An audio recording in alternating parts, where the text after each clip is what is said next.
How to log in into tax assessment account. Hi everyone, welcome back to my channel How to Log In. I am back here again with a quick and easy tutorial on how you can log in into your tax assessment account. So let's get right into the video. Firstly, make sure that you have a stable internet connection on your device.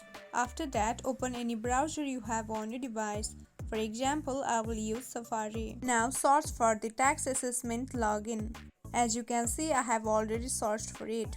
After searching, here you will see different links and websites on your screen. Click on the first website, that means gov.uk. After that, you will be directed to this page. Now if you keep on scrolling, here you will see green button that says sign in. Click on it. Wait for a while and again you will be directed to this page.